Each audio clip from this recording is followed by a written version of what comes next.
I just want to give out some of the requirements of the Parental Notification Act. I think you don't have to wait. We have another caller. Do we? We have another caller. Go ahead, caller. I don't want to beat a dead horse. I am a medical professional, and the statistics say that it is a higher mortality. There is a higher mortality rate with pregnancy than abortion. And now, like you said, with the medical way, with the RU pills, the mortality rates with abortion are even lower. So I know some people are surprised to hear it, but it's true. Pregnancy has a higher mortality rate than abortion. So I'm hoping that my medical professional status will help put it to rest. Well, thank you. Thank you for much. Supporting us. We appreciate Thank you so that. much. Okay, so you wanted to talk about some of the reasons why there will be parental notification.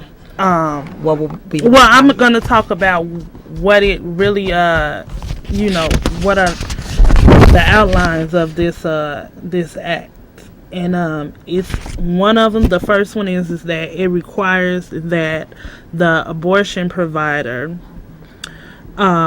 before they provide the minor with the procedure, they have to give their parents at least 48 hours of notice before performing the procedure. They also have to do this whether it's a medical or a surgical procedure. So that means if they're getting the RU pill or if they're undergoing surgery.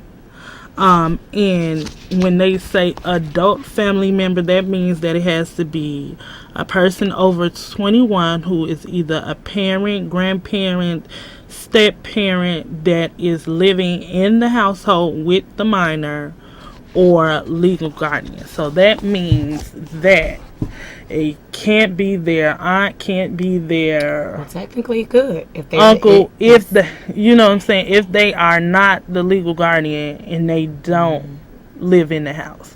So I find that to be, disturbing. A disturbing issue, because what if the only adult that they are comfortable going to is someone that lives outside of the house, that might be their aunt or uncle? Or what if it's their father and their father does not live in the house? Well, their father doesn't have to live in the house. It's the step parent. So what if they have a stepfather that they have a better relationship with, and unfortunately, their parents are not together, or a stepmom, and they have a relationship with that step parent, but they don't live in the household with them. Right. I mean, everyone does not have a traditional family, and everyone's situation at home is not the same. So, I mean, ultimately, my fear is that this law will pressure young women that are not 18 to do things that may not be in their best benefit. I mean, whether it's to carry a pregnancy to term. Again, a woman should choose to have an abortion and not be influenced by anyone else, or choose to carry a pregnancy to term and not be influenced. This should be ultimately her decision, despite her age. Exactly. We have a caller. Go ahead, caller. I hope you ladies allow me to complete my comment before you cut me off shortly again.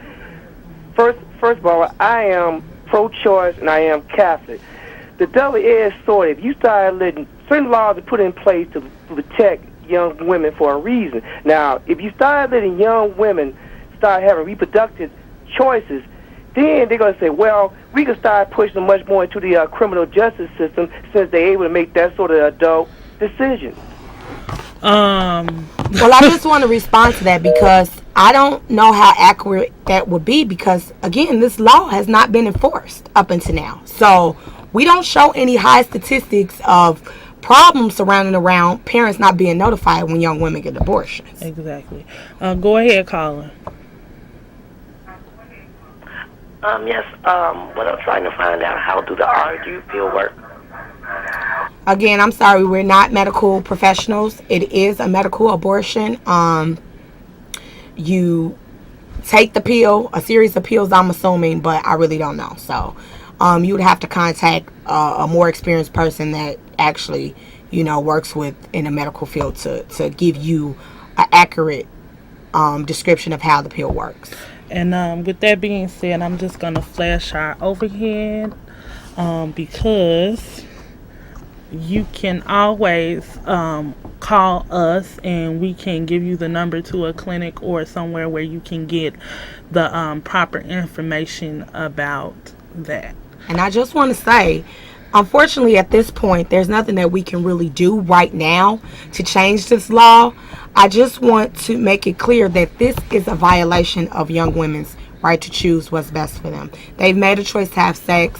They've, unfortunately, some of them has gotten an unplanned pregnancy. And just like the young women that decide to carry a pregnancy to term, the young women that decide not to should, have the authority to make their own decision. When you go to a doctor and you young and you get a pregnancy test, they don't call your parents to tell them the pregnancy test is positive. So inadvertently, if you choose to terminate a pregnant, why should your parents have to be ultimately involved if you don't want them, if you don't feel comfortable?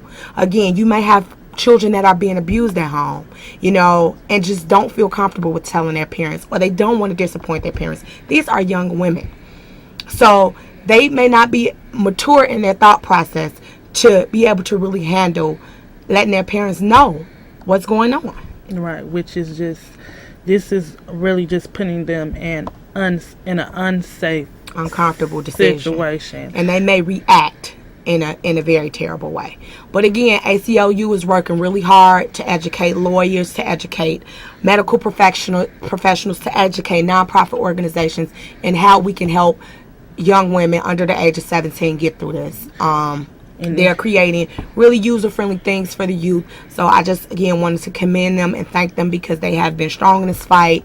The Illinois Caucus for Adolescent Health has been strong in this fight. And we just want the teens out there to know that even though this law is in effect, you still have a driving force behind you. We still are supporting you. We understand that even though you are young, you are capable of making a good decision, because a good decision is what's best for you.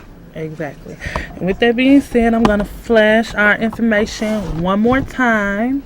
If you want to support us, if you want to donate to us, if you want any information, you can always call us at 312-663-0338, or you can email us at chicagoabortionfund.com. And thank you for all the callers that called in. Thank you for all the people that supported us on the show tonight. And we just want to say choice is very important to women, and we want to continue to make that possible. Yes.